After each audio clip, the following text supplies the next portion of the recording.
All right, and we're on. We're recording, and I just want to warn all of my viewers: we're laughing hysterically because this has been a comedy of errors with the internet gods trying to get this thing set up. I can hear them; they can't hear me. They can hear me; I can't hear them. Then I freeze in the screen. So, to all of my internet viewers, if there's a lot of glitchy stuff, just take it with a sort of humorous stride here as we go along today, because you're looking at three total Luddites here with regards to the internet. This is what happens when three Luddites try to make a YouTube video. Three metaphysical nitwits. All right. The So internet anyway, gods know we don't like them. So. okay. All right. So my guest today is Dr. Rachel Coleman.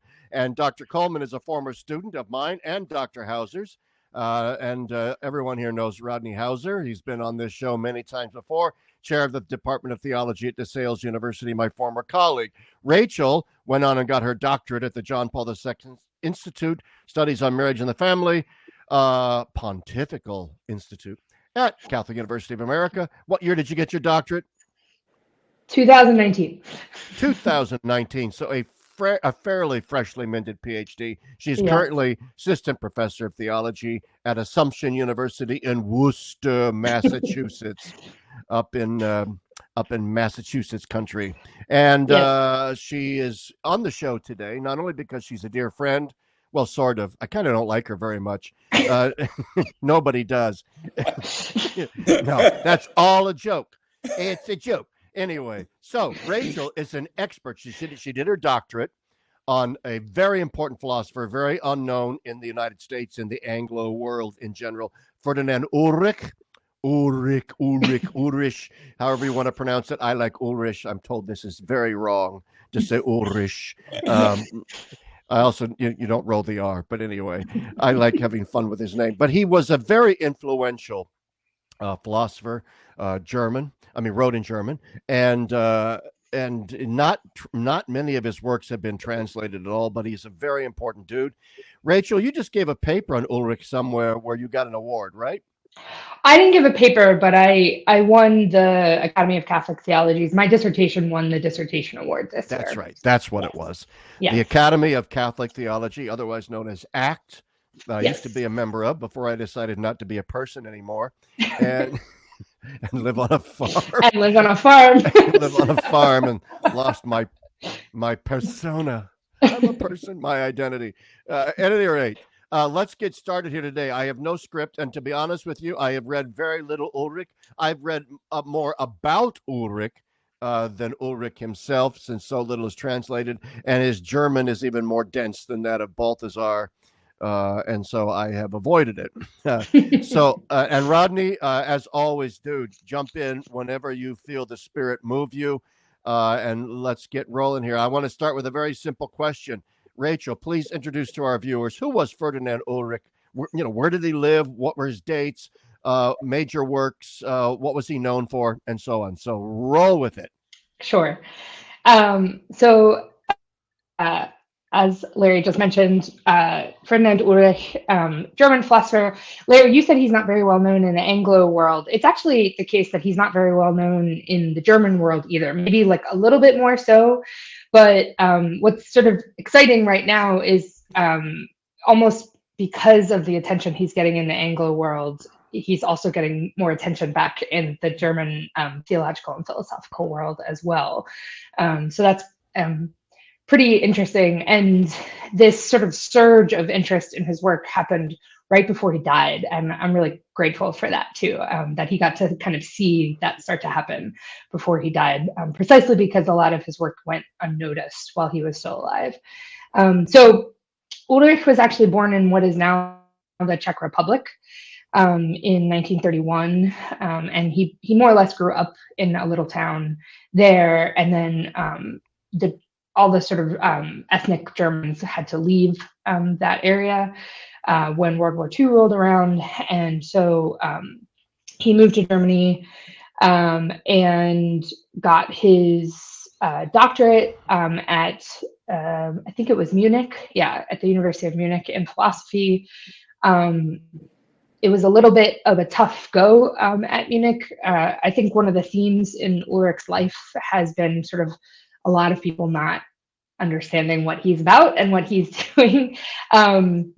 Luckily, Hans von Balthazar was one of the people who did, in fact, totally understand what he was doing. And so Balthazar and he met while he was still a student at Munich through a fellow Jesuit. Ulrich wasn't a Jesuit, but Balthazar was for a long time. And Balthazar was really impressed with Ulrich's work, and Ulrich ended up getting a job at what we would call sort of the Pedagogical Institute, or the Pädagogische Hochschule at Regensburg, which is also, I believe, where Sievert sort of started his career as well. And it seems like Balthazar actually helped Ulrich get that position at the Pädagogische Hochschule. Ulrich, his dissertation, well, he wrote a couple of dissertations, all of them excellent, but a couple of the first two not really understood by his sort of doctoral advisors, and therefore rejected by them. The one that actually ended up getting him his dissertation is roughly translates to sort of being and matter on the different conceptions of matter in John Duns Scotus, Francisco Suarez, and Thomas Aquinas. And then for his habilitation, right, or his habio, he wrote what became Homo Abyssus, and that's his... Stop 1 second, Rachel. Please explain to our viewers why it is that these poor people in German universities have to not only have a dissertation, but a Habilitatschap and all this. What the heck is that? What is that? Okay, so yeah, so in the sort of North American system, we do, or the Anglo system in a way, we just do dissertations, and then you have your PhD. In the European system, you write your dissertation, and that does get you your PhD, right? You are officially minted PhD after that. But then you sort of write your habilitation, or habil is what a lot of people just refer to it as. And it's basically like another book, another dissertation that sort of confirms and sort of sets you on your path as, an academic, and it confirms like you're actually capable of this work. So that's their way of saying, look, any slob can get a PhD, but only a real intellect can do this stuff here. Right. Yes. So I interrupted. So and there are many, there are many stories of thinkers that we now all sort of revere, of either their dissertations or their habils being a little bit sort of misunderstood, and people in positions of authority not really knowing them. So Ratzinger's habil almost got rejected.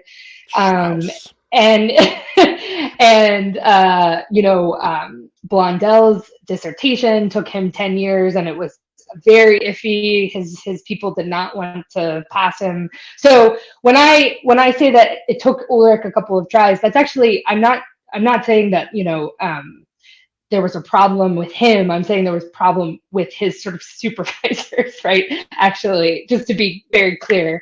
But his habil became eventually his first book, which is called Homo Abyssus. In English, the subtitle is I think, the drama of the question of being. I tried to read that once. And so that's his only full-length work translated into English at this point. Although I think others are coming down the line. He wrote, just to finish up what he wrote, so he wrote a couple of more books. Actually, all these blue books behind me, those are Ulrich's texts. By the way, where are you? You look like you live in a used bookstore or something. I'm in my office. Oh, okay. Yeah. I thought maybe that was your apartment. No. Kind of sad and pathetic, actually. Oh, thank you. I'm glad that's your office. So anyway, he wrote several more books. They were all published by the Hannes Verlag, which is the publishing house that Balthazar started. And he has numerous articles, most of which are actually like book length, like 100 pages. But these are sort of his main work.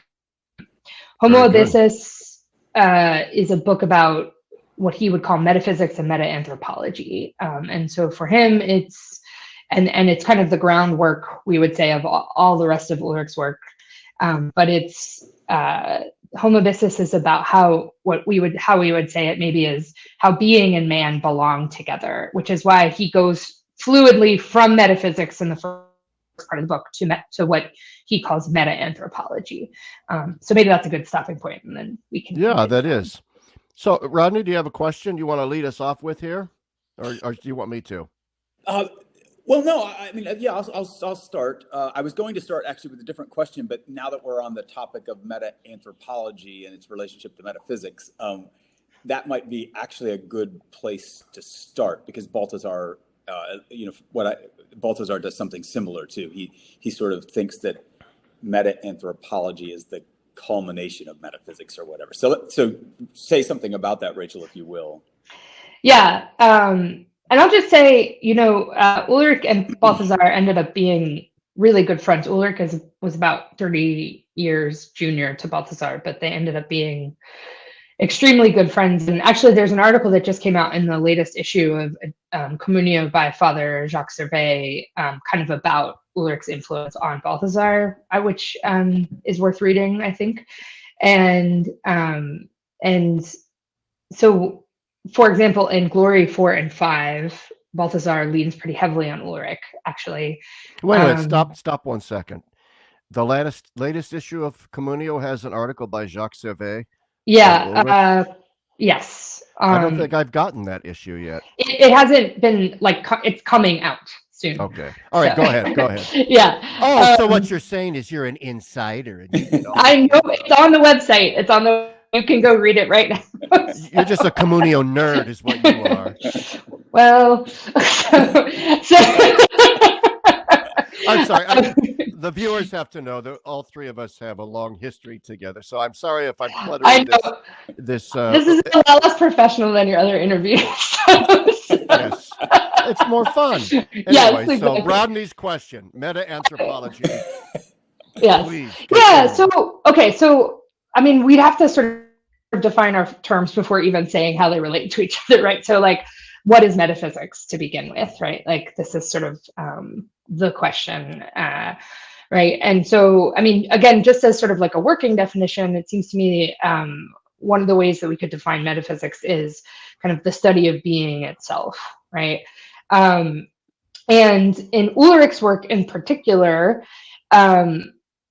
this study of being itself, he is asking that question in a certain way in dialogue with kind of great modern thinkers like Hegel and Heidegger, but he is sort of dialoguing with them in light of the Catholic tradition, right? Both Hegel and Heidegger ask these questions about what is being itself, and yet they do so sort of excising the sort of what Ulrich would say is sort of the light of revelation, right? That God has in fact created the world, right, with a purpose. And so while maybe Hegel and Heidegger can get us pretty far in some ways, or in other ways not very far at all, right? As Cyril Regan says, right, they misremember, right, for us. Yeah. But for Ulrich, the only way to really sort of talk about what he would call the structure of being or the structure of creation is to talk about it as created, right? And insofar as it's created with a purpose or an intent, right? You don't just so it's not just a spasm of God, right? That sort of comes out, right? Where creation has a purpose, right? And ultimately that purpose is actually man, right? And so, oh no. I'm back. Here we go. So there might have to be some creative editing that we're going to do on this video. Yeah, exactly. Anyway, before the internet gods interrupted us, you were talking about meta-anthropology and Ulrich, so please continue. Yes. So insofar as creation is is actually created, it's created with a purpose, and that purpose is man. And so Ulrich says, essentially, in Homo Bissus, the way Homo Bissus is sort of split up, if you will, the first half is on metaphysics, right? The structure of being, the structure of creation, what being is.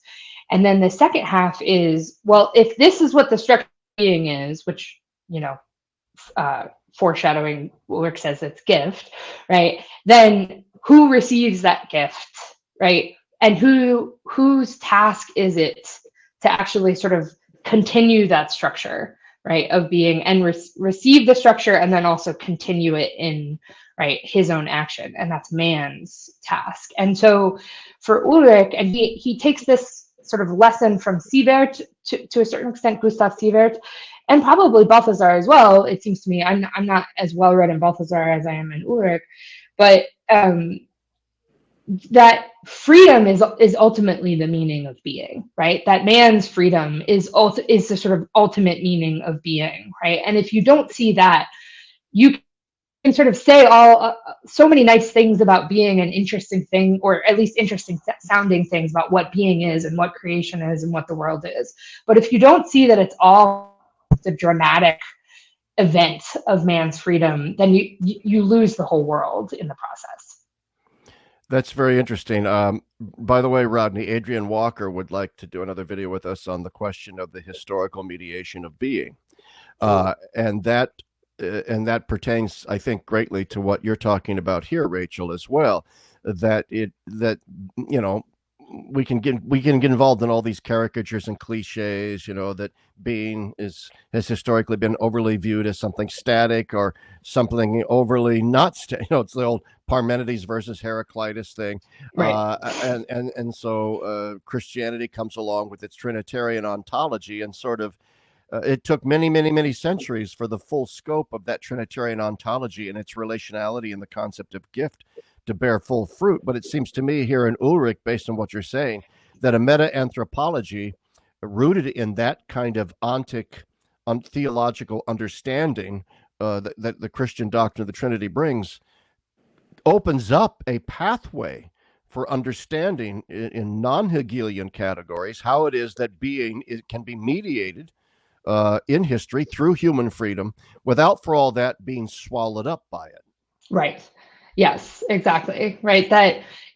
Neither, and this is, again, echoes of what you just said, the Heraclitus and Parmenides, but also, there are echoes of that throughout the history of philosophy, but it's neither that history doesn't matter, which is, I think, kind of one of the things you guys were addressing with Adrian at the end of your last podcast together, and nor is it that history is the only thing, right, that matters, right? That essentially being unfolds completely and only within history. We wouldn't want to say that either. And Ulrich sort of, again, in dialogue with Hegel, he would be a sort of particularly potent figure here when we're talking about these two options, so to speak. So in dialogue with Hegel and with Heidegger, other thinkers as well, but those are kind of the big two in Homo Bissus, but relying on the resources of the tradition, right? In particular, Thomas Aquinas. Thomas Aquinas is really his light, we might say, is trying to sort of answer these objections or observations from Hegel and Heidegger about us sort of statifying or reifying being, we might say, or sort of making history the only mediator of being at all. Yeah. Very interesting. Yeah. Howsare. Yeah. So to tie this back in, perhaps to meta anthropology, it seems that with Nietzsche, you sort of get a reaction against a sort of anthropomorphic view of being, right? So that I think Nietzsche would sneer at the notion of seeing purposes in nature, for instance, and stuff like that, because those are things that we inflict on nature, but they're not really there. And so you kind of get a radical discontinuity between the natural order up to human beings and then human beings as this kind of utterly spontaneously free creature who sort of makes himself out of nothing or something like that. So maybe compare Ulrich and Nietzsche a little bit on that question, because I suspect Heidegger comes in here a little bit also. Does that make sense? Is that yeah. I mean, Heidegger loves Nietzsche, right? I mean, I think what does he have, like 4 books just commenting on Nietzsche's works or something like that? He does. So, I mean, so it's interesting. I mean, and then I don't think Ulrich is like apart from the rest of the tradition on this question. I just think he maybe articulates certain aspects of it more radically than other thinkers. Or another way to put it is also, other thinkers that have preceded him haven't had to think about Hegel and Nietzsche and Heidegger, right? Like they haven't had to deal with them. So it's interesting, right? We don't want to, on the one hand, we want to say that man, right, really is kind of the apex of created being, or, I mean, depending on, we might be even more careful and say sort of material created being, right? And this is sort of in a way confirmed, so to speak, by the incarnation, right? When God takes on humanity, right? I mean, so man is both the apex and at the same time, right? We wouldn't want to then sort of tip over into, and I think we've made this mistake, at least in the West, of tipping over into, because man is the apex, then he gets to control absolutely everything, right? Even himself, right? And because the problem is, right, and this is where my work on Ulrich really sort of centers, right, his understanding of matter and material creation. But I mean, if we do, even when we sort of trick ourselves into thinking that we control everything, the problem is we really come up against something kind of hard there, which is in fact material creation, right? Like things don't, I mean, anybody who's like dealt with like even just a houseplant, let alone a child, right, realizes that like things don't actually do what we want them to do, right? Like even if we sort of, right? Like the stupid screen behind me, it fell over 3 times as I was setting up. It might yet. So, right. So then, for Ulrich's meta-anthropology, right? Even as freedom is sort of the meaning of being, we could say, right? What that doesn't mean, right? We would then have to sort of go back and rethink what does freedom mean for Ulrich, right? And what that doesn't, just spasmodically doing whatever we want, whenever we want, right? What it does mean, insofar as being has a structure, right, that it's given, right? That means that into that enacting being then, right? I mean, Heidegger says man is the shepherd of being, right? And I think Ulrich sort of picks up on that. But if being is really given and it has this structure of being given, right, then we don't just, freedom doesn't mean just kind of doing whatever with it, right? It actually means sort of continuing the logic or the structure of what's being given, right? Which is this overly generous sort of creatively given world, right? So, I mean, just to illustrate this maybe a little sort of succinctly, I mean, it's hard to be succinct when talking about Ulrich, or at least it's hard for me to be succinct. But in German, the word for gift is Gabe, right? Or at least one of the words for gift is Gabe. And so he says often, right, das Sein is Gabe, right? Being is gift. Yeah. But there's another word can be used for Gabe, which is Aufgabe, right? Aufgabe. And that can be used for gift, right? And the word Gabe, but it also means task, right? It's a that's task. Interesting. Yes. Yeah. And so even as Ulrich says a lot, right, that being is gift, he also says, right, das Sein ist Aufgabe, so a task, right? And that word Gabe is directly within, it's hard to, build that in the English. But so how does that relate to Heidegger's notion that we are the shepherd of being? Right. So that I think that's actually sort of Ulrich's answer to, because I mean, again, this would be, I haven't done a deep dive into Heidegger in a couple of years, and so I'm sure somebody would have something to say against this. But right, and so far as man is the shepherd of being, right? Like, what's a shepherd do, right? He's sort of like, I mean, Larry, you know this better than Rodney and I. Yes, I have sheep, and this shepherd does very little. But he sort of like keeps them going, right? He keeps them going, right? Yeah. And so it seems to me that, right, what Ulrich is saying is that, right, that shepherding of being isn't just, right, to sort of do whatever we want with it, right? And Heidegger has a really hard time. He never wants to, right? This is why, even though he's critical of technology, he never actually really wants to come down straight down and say it's a problem, right? He has, because he sort of being comes from being just is, right? It doesn't have a source, right? Then how can you say, and like a way to live, right, or enact being is bad, right? Yeah. And I think for Ulrich, he's sort of saying, well, no, wait a second, like being has a source, right? And if being has a source, then that means being has a logic, right? So the way that I sort of explain this a lot in my classes is like, if somebody gives you a book, right? Like if one of your best friends gives you a book, right? Or you give your best friend a book, right? And your best friend then uses it as a doorstop rather than reads the book, right? You haven't really sort of understood what the gift is for, actually, right? Like you haven't, right? You would be sort of understandably a little bit hurt, actually, right? So written within the gift, and especially if you wrote the book, right? Exactly. Like written within the book, right? Like you've given the gift, you want this person to have it, right? And you haven't said like you can only have this if you read it. Like you've really given it to the person, right? But there's a logic within the gift. Right. And a task, so to speak, for the person, right, which is actually to read the book.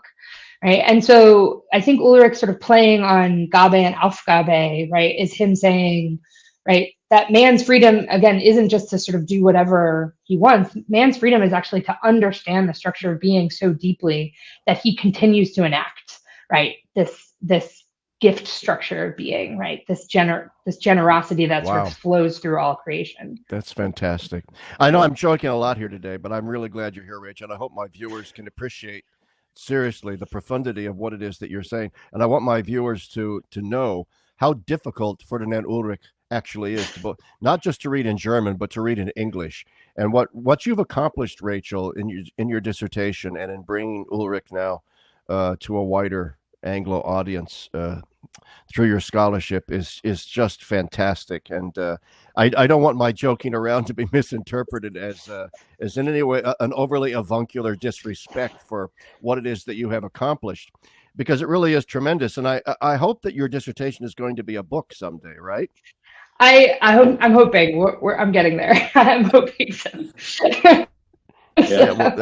Yeah, because there's very little secondary literature out there on Ulrich right now, right? Right now, yeah, that's what we're working on. Yeah. And is DC Schindler working on something on Ulrich?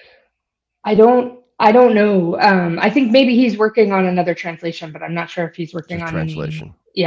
On anything in particular about Ulrich. So okay, well, that sidebar aside, I want to return to Ulrich and his, in other words, what was it specifically, you think, that Balthazar, say in particular, because this Balthazar guy is kind of somebody I'm interested in, what was it that Balthazar specifically saw in Ulrich's philosophy that he thought was particularly profound and fruitful? And in particular, what is it, say, about Ulrich's appropriation of Aquinas, perhaps, that is significant here?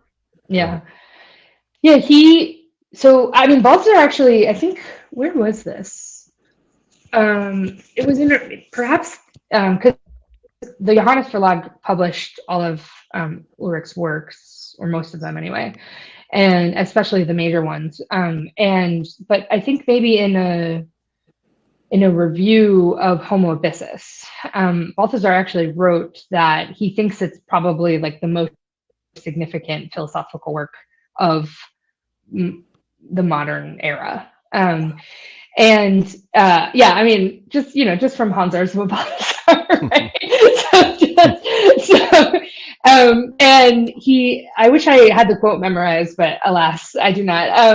But it's something along the lines of one of the reasons he finds it so significant is Ulrich sort of, without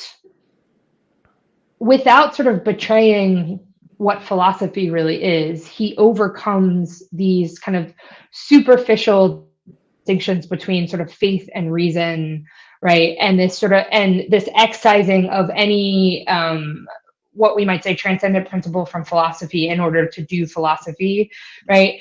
How Balthazar puts it, I believe, is that he sort of overcomes these oppositions that have been kind of placed into philosophy in the modern era, right? And so I think what Balthazar saw is precisely, I mean, and you kind of got to it in your question, right, is Ulrichs going back to Thomas Aquinas, right, and sort of really mining Aquinas for his like richness and his depth, right? Not just sort of, I mean, obviously the scholastic era came about for a reason, and sort of the manuals came about for a reason, but Ulrich just kind of bypasses all that. He sort of doesn't even engage with it.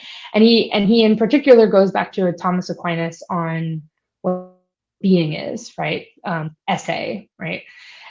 So in several places throughout Thomas's work, but probably most poignantly in De Potentia, like 1:1, Thomas says that essay is is complete and simple, yet non-subsistent, right? So right. Created essay is complete and simple, yet non-subsistent, right? And what he means by complete and simple is, right, that it's, and again, Thomas says this in other places, right? It's the fullness of actuality, right? It is the perfection of all perfections, right? It is the act of all acts, is another way that Thomas puts it, right?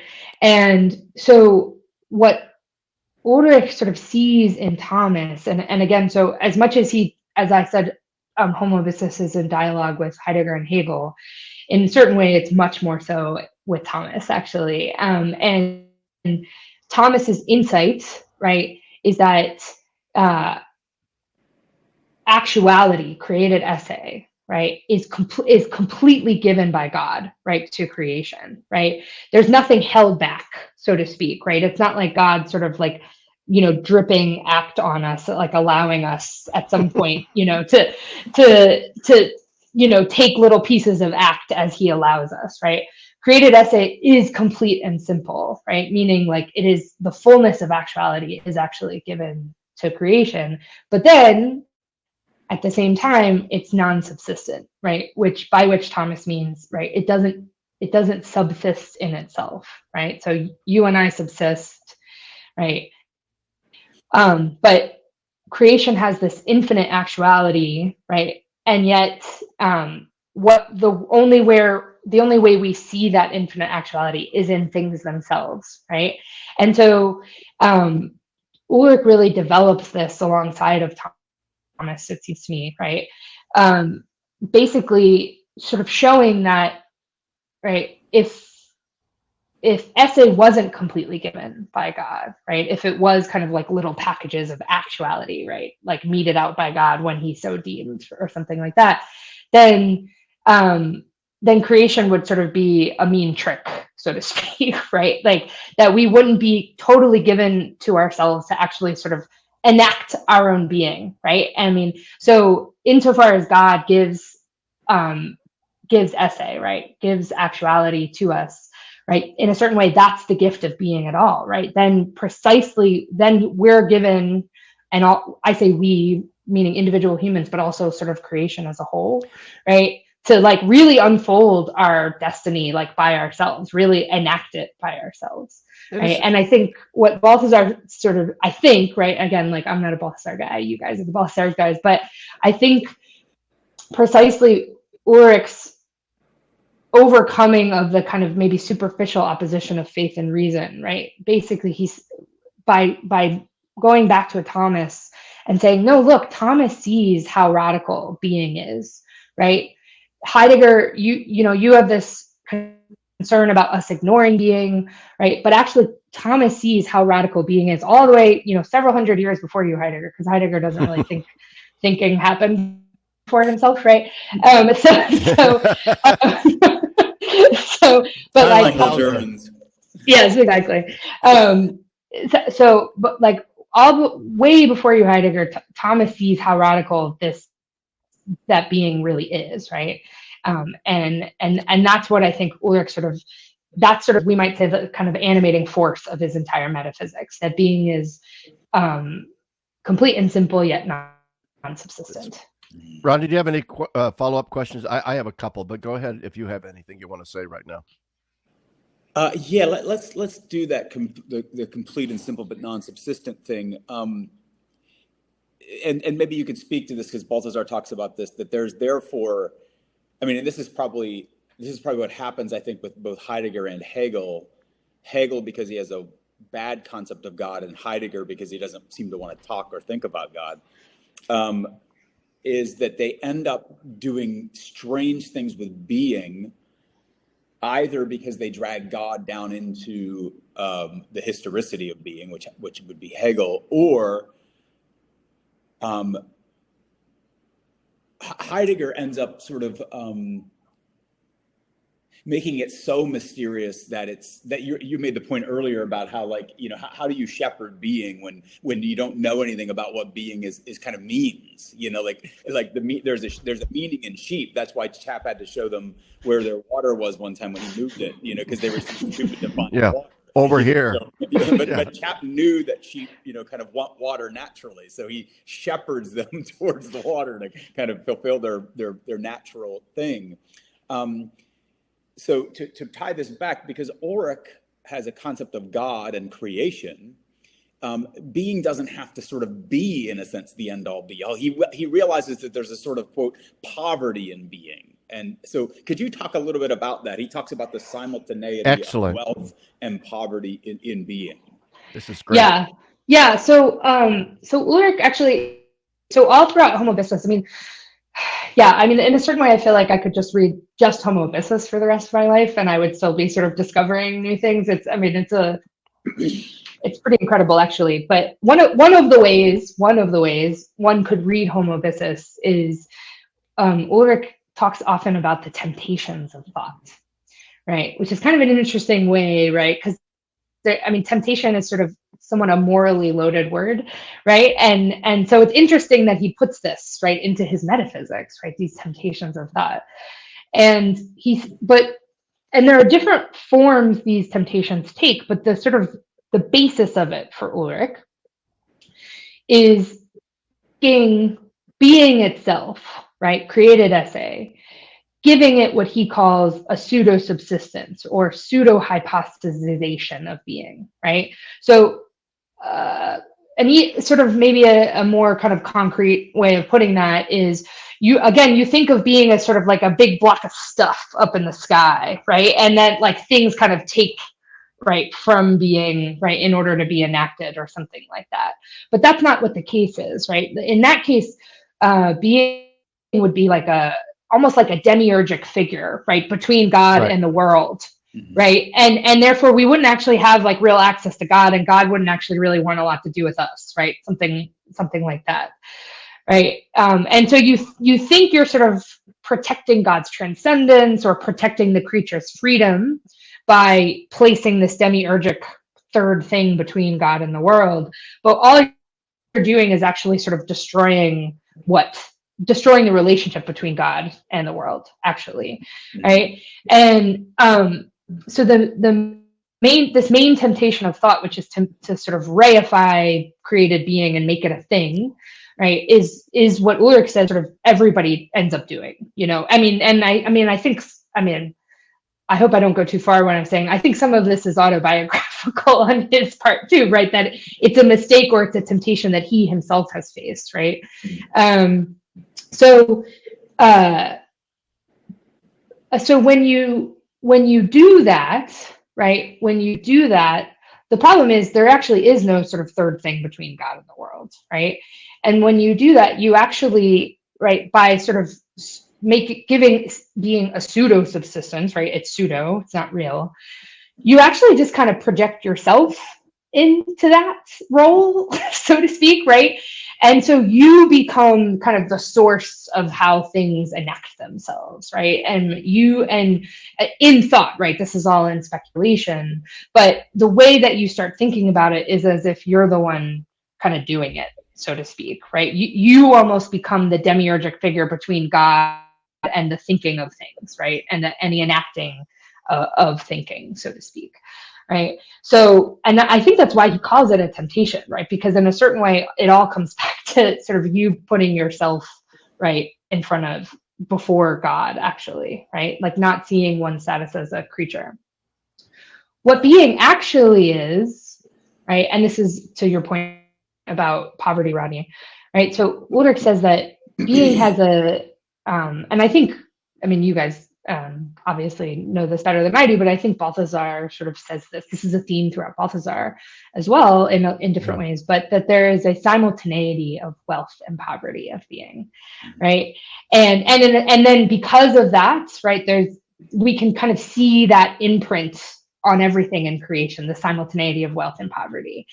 And so what being is not a mediator, or sort of emphasizes it's pure mediation between God and the world, right? It's actuality, right? And so insofar as God gives through being, right?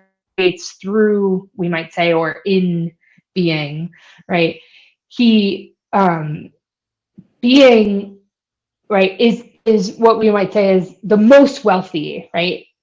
Insofar as God gives everything, right, in a certain way, it's complete and simple, as Thomas would say, right? It's infinite actuality.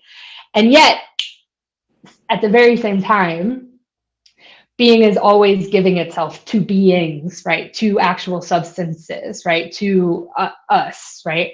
And so what Ulrich sort of identifies, and then he picks up on this theme in other works, right? In other ways, but that the sort of mark of creation in a certain way, right, is the simultaneity of wealth and poverty. In as much as you are given, you are expected to give, right? And that's not just a sort of moral rule, right, like given to us. It's inscribed in the very sort of being of creation, right, in our very nature, right, that we are wealthy insofar as we also give away and we're poor, right? And so that again, Ulrich emphasizes this Thomas's understanding of being complete and simple yet non-subsistent, right? It's totally full, right? It's the fullness of actuality, but it also doesn't subsist in itself. So it's completely sort of poor. It's just constantly giving itself away.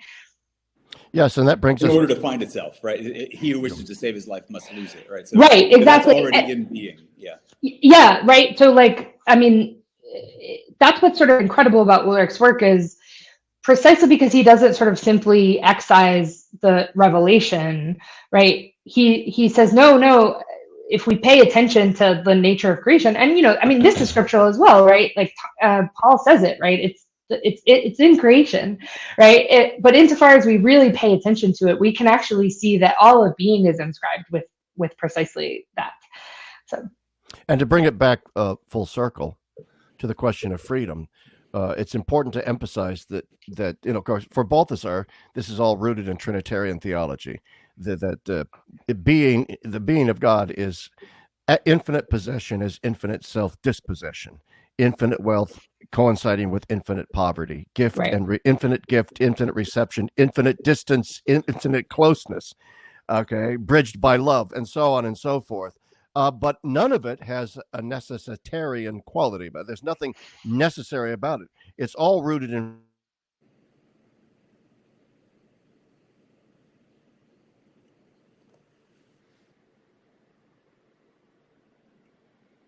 at least.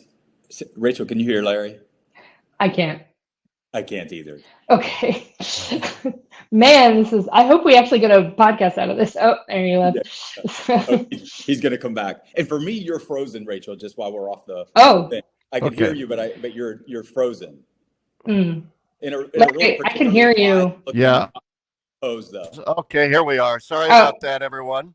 Just no worries. And now in my screen, anyway, everybody's inverted now, so we're in different. We're in different positions. Yeah, right. So as I was saying before, the internet gods interrupted me. Right. Howsare, Rachel Bach does great editing on these things, so she might be the recipient of this video before we'll be saved by two Rachels in this. That's right.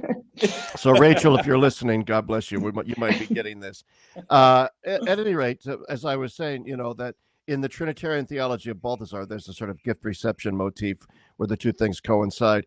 And so I think it's very, very important to come back and say, this is why Ulrich wants to emphasize so stridently the gift nature of being in order to differentiate the Christian concept here or his from any sort of necessity, any sense of a kind of simple emanationism or anything along those lines, that God had to do this and is thus dependent on the world in some kind of crazy way. Yes. I mean, again, this may be overly simple, and if it is, I apologize. But again, when I'm teaching my students, I often sort of ask them, like, I mean, ideally, right, in the best case scenario, like, why do you give somebody a gift, right? You don't give a gift because, I mean, you don't feel good about giving a gift because your mom told you had to give somebody a gift, right? Like, you give a gift because you love somebody, because you want to give it to them, right? And that doesn't, it really cuts through the dialectic of need and just sort of spasm, essentially, right? And you don't, I mean, to give a gift because you have to give a gift or because you need to give a gift makes it not a gift, actually, right? I mean, really, in the sort of fullest sense of that word, gift. And also, if you were given a gift by somebody just saying sort of oh, here, I didn't want this, or I had this as an extra, right? That, it's also not really a gift, right? And so, I mean, it's just that, and that, again, that's somewhat overly simple, but Ulrich really, I mean, just to emphasize that that's not how Ulrich describes it. This is how I say it to my students, right? But Ulrich really sort of, I mean, he in the sort of most radical way possible. And again, this is probably one of the things that drew Balthazar to him, right? Explores what this gift nature means for creation and for being itself, right? And then ultimately, right, as its apex for man. And that's what Homobyssus does, and then he does that right as well. And it's also what's interesting to me about this whole question of gift, and it's not, I don't think it's pointed out enough, that this gift is pure gift because it comes from God, pure gift in an infinite sense. Therefore, it's pure gratuity. It's absolute pure gratuity. Now, as I've often pointed out, there's a fine line between gratuity and pointlessness, and a gratuity and meaninglessness. In the sense that we're always searching for, well, why? What's the string here to this gift? What's attached to it? Right. What's the real reason you're giving this to me? And in God's case, there is no reason beyond God's nature, beyond God's infinite love. And thus, I often like to say, a lot of people who don't get this might look out at existence and say it's pointless, it's meaningless. I don't see Ariadne's thread running through everything. So this very clear sense of, oh, this is the meaning of existence. You're only going to see this meaning if you let go and simply accept the givenness of it as utterly gratuitous. Well, this is so great, Larry, because actually, Ulrich has a way of actually trying to address exactly this. Wow. And so he uses this German word. He uses this German word umsonst a lot about being and about creation, right? And umsonst means both for free and gratuitous, but it can also mean in vain, right? Yeah. And so in a certain way, when umsonst is used in the sort of register of in vain, he's talking a little bit about sin, right? God gives it all, even though sort of the receiver doesn't receive it as he should. But he's also, I think, getting a little bit precisely at this. You can't simply figure it all out, as you just said, find Ariadne's thread, right? That because umsonst, again, carrying this sort of double meaning, right? I think really that's Ulrich really uses that to his advantage in talking about being as gift, right? It's given totally for free, right? But on the other hand, it can be given in vain, so to speak, right? I mean, technically, it would translate to for nothing, right? That's sort of how we would translate. Being is given for nothing, right? So we didn't have to do anything to earn this, but it's also given for nothing, meaning like we didn't do anything to earn this, meaning you can't sort of completely figure it all out. So that's so the theme of Umsonst within Ulrich's work, I think, is really important as well. Address precisely that point. It's fascinating. Thank you so much for that. It makes me feel like I'm not totally out in left field. Howsare, you look like you want to say something. No, I just love it. That stuff is so interesting. I had all kinds of thoughts, and of course now they're all jumbled up. But just a couple of things come to mind. The parable of the prodigal son is interesting in this regard. You know, insofar as the father gives him his entire inheritance. You know, everything that's due to him as the second son, and there's a chance that the son won't return, right? And in a sense, even when the son does return, he returns empty-handed. So everything the father gave to him kind of came to nothing, so to speak. And the father then had to, you know, carry him again and feed him and clothe him and do all that stuff that, you know, he had been doing. But the father doesn't seem to regret it. There's no parsimonious. I always think that the thing, you know, it should be better called the prodigal father in the sense that it's the father who's just here, take it, you know. And then you think about like in creation, how much God has given, and how much you know, sometimes we just don't even notice, right? You know, so it's kind of, so I think about it as kind of as a teacher. Sometimes I have to remind myself that, you know, we put a lot of work into our classes. Any given day you go in, and man, it's like not only are hence why I quit that gig. Not only are the students not grateful, they're actually almost annoyed that you're bothering them with your you know, whatever. So all of these things I think are super interesting, but it kind of it teaches me something as a teacher, that if God just keeps on giving good stuff regardless of how we receive it, there's a sense in which, who are we to say, well, I'm not even going to prepare for class if these little assholes, you know, or whatever. Excuse me, Fred. You know, this is an absolute free speech zone. Think of me as Bill Maher. Well, you know, Rodney, that's really interesting because, you know, Ulrich's the last book in the series is it's essentially a 700-page meditation on the parable of the prodigal son. Wow. It's called Gabe und Vergebung, so gift and forgiveness, but it would sort of be, right, like try and sort of see the way, like forgiveness, right, meaning also like for meaning before, right? So like we think of forgiving somebody as like, okay, you're forgiven, right? But also forgiveness meaning it's already been given, right? All of it has already been given, right? And there's sort of nothing you can do actually to prevent it from being given, which like can result in the kind of existentialist like nausea, right? Right? If you don't sort of receive it as a gift, right? If you feel like it's an offense that it's all already been given, right? That can sort of but that's book in the series, Gabe und Vergebung, right? And it's precisely sort of on that, the father's relationship between the two sons, and what that means metaphysically actually.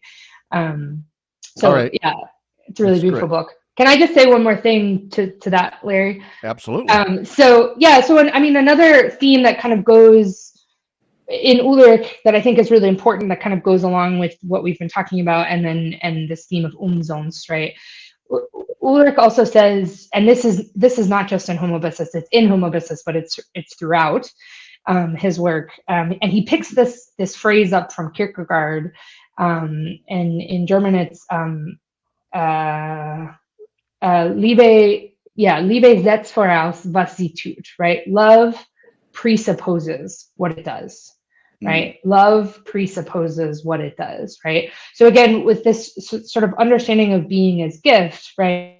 Because some of the sort of objections to it, I think, is also like, what do you mean gift? There was no one there to receive it. How could it be, right? Like that kind of thing, right? Are you saying that man sort of was there before somehow, like in God's mind or something like that? And Ulrich is like, no, but in describing being as gift, or in gift being the best way to kind of describe what being is, right? We have to think about it insofar as love presupposing what it does, right? And this is sort of a theme in Plato, right? In the Phaedrus, right? The way that when we love somebody, we already look at them as if they're like the best version of themselves, right? And then they transform into that, right? For a while. And Ulrich says, right, like that's what God does with creation, right? Like he love presupposes what it does, right? It's already there precisely because, right, he's sort of like presupposing it's there, if that makes sense. Well, is just another way of saying that the condition of possibility of our reception is rooted already a priori in God's gift, Yes. so yes, so the conditions of possibility are there. Yeah, I mean, Ken Schmitz makes that point really beautifully too in the gift creation, which I first read with you guys. So Ken Schmitz of happy memory, what a great man! What a great man, and a great intellect. He is sorely missed. What a great man! And to my viewers, you can go. It was the Marquette lecture, right? Yes, 1982. And the exact title Aquinas was lecture. Creation, a gift. No, the gift. Colon creation. That's the gift creation. And any viewer who gets your hands on that, please do. It's very small, but very profound, and so on. All right, let's shift gears a bit. I'd like to talk a little bit, and both of you would know more about this than I, about the concept of analogy, the analogy of being, and how this, because it strikes me, okay, some astute, philosophically minded viewer might be saying, okay, so God gifts us with real being, non-subsistent, but it's real being. How do we avoid then a univocity of being here? What role does analogy play in that notion? Yeah. Rodney, do you want to go, or do you want me to start? No, go ahead, Rachel. Yeah. I mean, unless you want me to. I mean, is the question making any sense? I mean, Yeah, I mean, I would say, here I'm straying a little bit from Ulrich, just because that's not sort of first and foremost on his mind. I mean, he talks about analogy, obviously, right? But it's not something that he sort of sits down with. So he doesn't address that question directly. Not directly in Homoousius. Not like, for example, the way like Shavara does or something. So who's right, Aquinas or Scotus? In other words, he doesn't really go into that. I mean, he would say Aquinas just because, Aquinas, well, but, of course. He doesn't, it's not something he addresses like head on, at least as far as I understand it. But, right, given, right, his understanding of, right, it's not simply univocal, right, the being of God and the being of creation, again, precisely because it's given away. Right, it's given away. Right, the being of creation, right, is substantially, we might say, different than God, right, because it has a source. And this is what Thomas says too, right? Exactly. That the being that created SA, right, is different than SA, or is different than substantial SA, right? Ipsum SA subsistens. Precisely because it has a source, right? It has not brought itself into being, right? I mean, nothing can, right? God has just always existed. But that's how I would understand Ulrich to respond to this. Excellent. Yeah. Can I piggyback on that a little bit, Larry? Sure, absolutely, yeah. Piggybacking, or if I'm just opening up a whole new. Oh no, go with it, yeah, because obviously.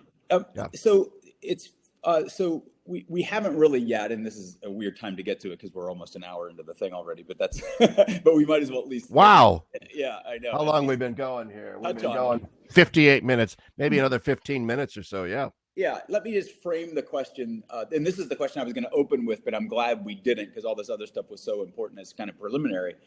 But it seems like a danger in at least the classical metaphysical tradition, especially in its Platonic wing.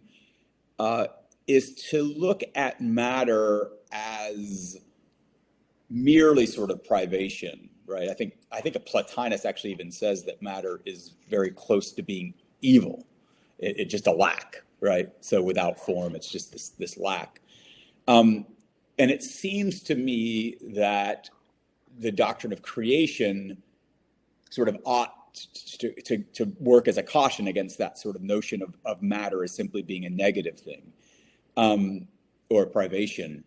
And I suspect that Ulrich does something with that that you must have dealt with in your dissertation. So talk to us a little bit about why matter matters. Yes. So just for anybody who's listening, the title of my dissertation is Matter as an Image of the Good, right? Ferdinand Ulrich's Metaphysics of Creation. So I think Rodney remembered that. That's the question. But I mean, that's your defense. So this is I would say a main feature of Ulrich's metaphysics. So just to pick up where you started, Rodney, with the sort of Platonic, understanding of matter, right? I mean, I think you're right, ultimately, that there tends to be this understanding of matter as kind of like taking away from, or potency as taking away. In the Timaeus, the word matter, right, comes to us from Aristotle, right? His understanding of hule, right? But Plato doesn't actually ever use that word. He uses this Greek word kora, right? Kora, yeah. Yeah. Which means, what is the difference between those? Well, anyway, you're going to go ahead and explain that. Okay. Yeah. So in the Timaeus, right, he sort of says Kora is, it's kind of like chaos, maybe kind of like space, not like outer space, but just like space. And he does, and this is, I think, the sort of ambivalence. Maybe ambivalence is a better way to put it, of matter and kind of Greek, or towards matter in Greek thought, because he does say in the Timaeus, right, that in a certain way it's the generator of everything that we see and we know, right, in this world, right? And so you have the heavens, and then you have Kora, and then you have the in between, which is us, right, or our world, and so, but he also says, right, and this is why he's suspicious of it, Timaeus / Plato is suspicious of it, right? You can't think about matter directly, right? He says the phrase he actually uses is you have to use a bastard reasoning to think about matter, which has always been funny to me as somebody who wrote her dissertation on matter. So, that's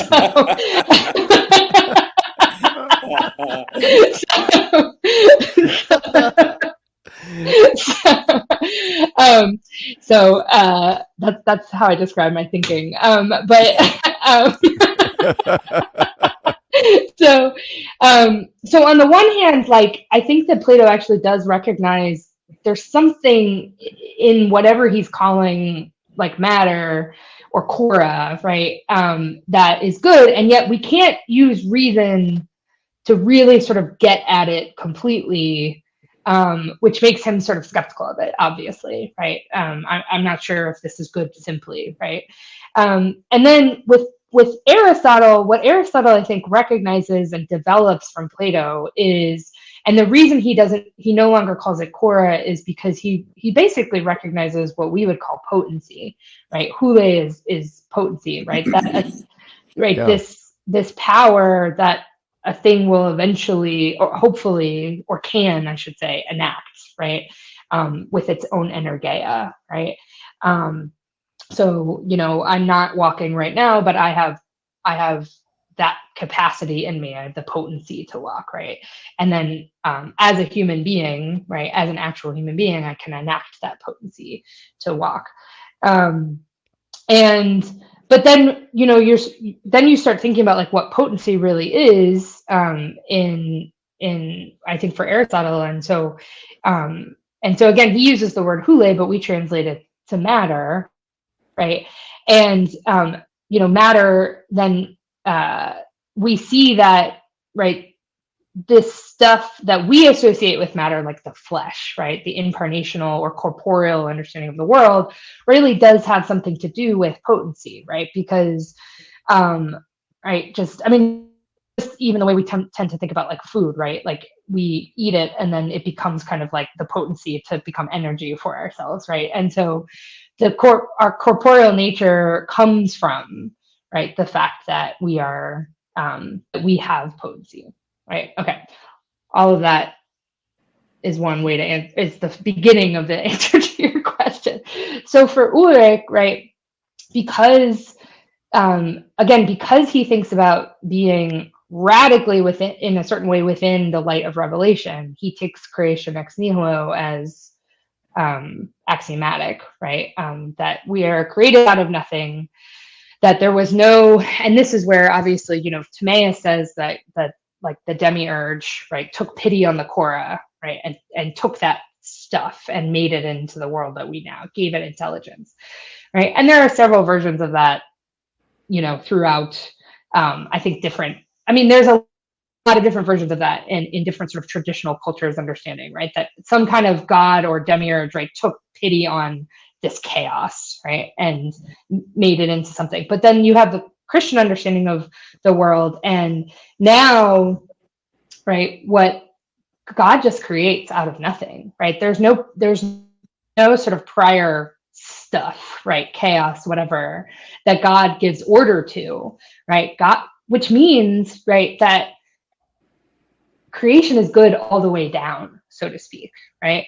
So again, the understanding that a lot of traditional sort of cultures or philosophies had of the world being made out of kind of chaotic stuff, right, actually in a certain way really took care of a kind of philosophical question for us, right? And it took care of the problem of evil, right?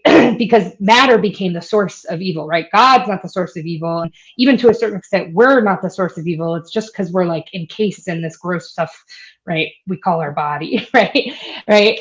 But then when you have when you have the revelation of the doctrine of creation, right, when you have this Christian understanding that no, God creates out of nothing, the problem of evil actually becomes quite the problem again for us, right? Precisely because we can't say matter is the source of evil or the source of all of our problems, right?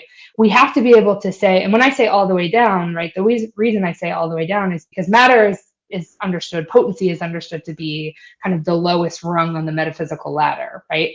It doesn't exist in and of itself, right? It has to be enacted, right? And so we have to be able to say all the way down, right, that creation is good, right? Creation is a gift all the way down to even potency is good, right? So I could go on, but that's why the Christian revelation is such a pro-world theological construction in so many ways, because yes, the sort of old schemes where God subdues, Marduk kills Tiamat after God subdues this recalcitrant medium that is nature, then that becomes the source of evil and God subdues it. Okay. But in that scheme, notice the world is basically screwed. I mean, the only chance we have is to get out of this world. So you get these sort of escapist kinds of, the soma sema, the body is a tomb for the soul, and like a canary that wants to get out of its cage. And now that's a bit of a caricature of Plato. I know it's more complex than that.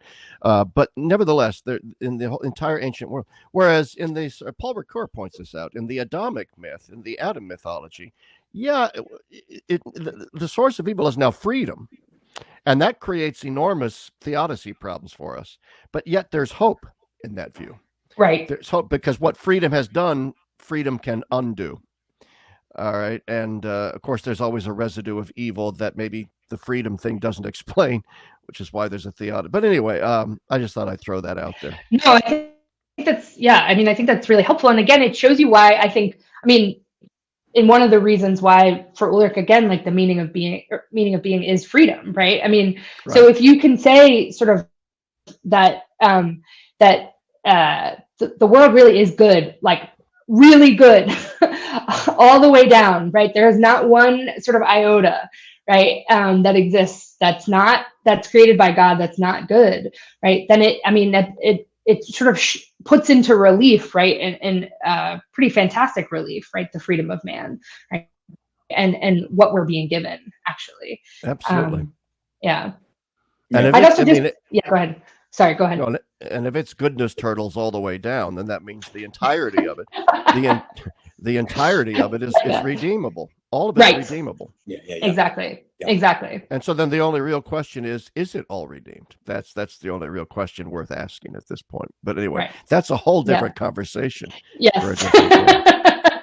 But anyway, you were going to say something else, Rachel. And no, I was just going to say, I mean, I think the beautiful thing that Ulrich brings to light, and in a certain way, it's actually a Dionysian point, but Ulrich sort of mines Thomas for, or sort of Ulrich discovers kind of the Dionysian element in Thomas anew, so to speak. But the reason I titled my dissertation "The Matter as an Image of the Good" is because, like, what Ulrich shows is, because of the doctrine of creation, right? This thing we call potency, which the Greeks were very ambivalent about, and we actually seem to abhor in some ways in the modern world, right? Because potency, right, doesn't. So everything has form except for God is above form, right, and potency is below form, right? So even though potency is, again, as I said, the lowest rung on the metaphysical ladder, it is a privileged image of something about God, right? Of some aspect about God, right? And again, this is then instructive for us for all of being and all of creation, right? If that which is lowest, the absolute lowest on the metaphysical chain of being, can be a privileged image of God, in fact, is a privileged image of God, that means that every single aspect of creation is as well, right, in its own way, right? And again, that sort of shows us what the sort of radiance of creation and the goodness of creation really is. Can we carve out exceptions like Howsare? No, I was actually thinking earlier when you were talking about the demiurge sort of taking pity. Clearly, one look at me and I'm the construct of pity. There's no doubt about that. My form proves the demiurge is real. Larry, yours is the unformed matter that needs to be formed. That's all. Well, this is all great. Go ahead, Rodney. Yeah, no, I just wanted to say this is kind of interesting to me, almost sort of coincidentally, because I'm trying to write this piece for Humanum on, sort of why I listen to records, which is, probably the toughest writing assignment I've ever had. Finding out that it is the toughest writing assignment. But what's interesting, I was reading Spemann's art essay this morning. What does it mean to say that art imitates nature? And I just, to your viewers, Chapp, and to you two, that is just one of the greatest things I've ever read on the question of art's relationship to nature. I mean, period. I mean, it's just, everything is in there. It's very short, as typical Spemann, but it's just brilliant. But a thought that came to me as Rachel was talking is, there is, at the beginning of the creation story, there is something that is a little bit ominous about the description of what God initially creates, which is void and darkness on the face of the deep and all these things. Tohu vavohu. Yeah. Not that these things are evil, obviously, because they can't be. It's from God, so it has to be good. But it isn't as good as it could be. And so therefore we emulate God as the ultimate artist who is the first one to improve on what was given to him, so to speak, or what he gave to himself in this case, which allows us as human beings, and of course it's by necessity because we don't have all of the things built into us to survive the way animals do. It allows us to engage in works of culture. Right. So, and to actually kind of improve upon, and he starts, Spemann starts the essay by talking about the inscription on Raphael's tomb in the Pantheon. And I can't remember exactly what it says, but it insinuates that Raphael, Mother Nature was sad that Raphael died. Yeah. Because he had actually improved on what she had given him to sort of work on or whatever. And Spemann says that there's no competition here between God as creator and our creativity. God wants us to use creativity. He's not jealous of it, so to speak. Again, provided it realizes that it's an imitator and not the origin, right? So that's all of that. There's a philosophy of art in Ulrich, I'm sure, somewhere that could be unpacked. But yeah, I mean, just to follow up on that, yeah, I mean, this is part of what Ulrich means by a meta-anthropology based on a metaphysics of creation as gift, right? Because if the task, right, the Aufgabe, right, is to sort of continue the logic, right? I mean, think about that actually, right? What we're given is not just our existence. What we're given is the capacity to continue God's own logic, right? I mean, that's actually pretty incredible, right? So we're not just given to like sit there. No, exactly, right? I mean, and for Ulrich, it always ends up there. I mean, as it should for all of us, right? But yeah, what we're not just given this like to be, we are given to then sort of participate in that which he has actually given, right? And really participate, right? Not like a pretend game of a little kid, but actually sort of in our freedom, right? In history, right? Enact being, which yeah, it's incredible. Yeah, that is incredible. That's fantastic. This has just been a great conversation. I'm sitting here trying to just absorb it, take it all in. Rachel, you've come so far from that 21-year-old undergrad that I once threw an eraser at, and if memory serves, I missed and hit somebody else. Yes. Yeah, I feel like maybe right at the end we should just make clear how long we've known each other. Well, what year was it you took my intro? Yeah, it was my sophomore year, so it would have been 18. Yeah, I was 19 years old. Yeah, I mean, I've known you guys both since I was 19, so wow, it's pretty long. Almost half my life at this point, almost. And now I'm old and senile, and here we are. And, yeah. So, but no, Rachel, my God, you are just brilliant, and I just can't thank you enough for being on the show today. Just Godspeed with your studies, your scholarship. I'll see you in October, by the way. I'm giving a talk at that parish in Worcester. Oh, yes. And Father Gavin. No, at Holy Cross. Oh, Holy Cross. That's right. Yeah, Holy Cross. That's right. Not a Holy Cross. I get everything mixed up. So yes, I will be at Holy Cross, and you're bringing some students there, I hear. Definitely, they'll get extra credit.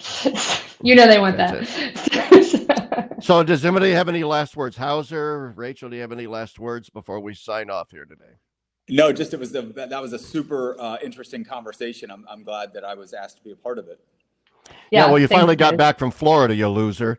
And, I guess if I could just plug the issue that Rodney has worked for, that you're writing the records essay for. I think I wrote something for Humanum too, precisely on creation ex nihilo and things. So if people want to read that, I mean, it's not about Ulrich in particular, but I mean, it sort of riffs on some of the themes that we talked about today. So. Wow, I guess I should publish in there. Margaret McCarthy's asked me to publish in there a couple times.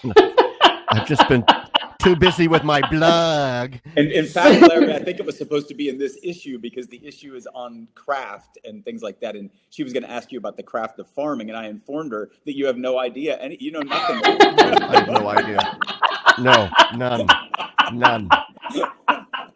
This place is Green Acres, baby. To go back, a 60s reference there. It's strictly amateur hour on the Chapp farm. I guarantee it.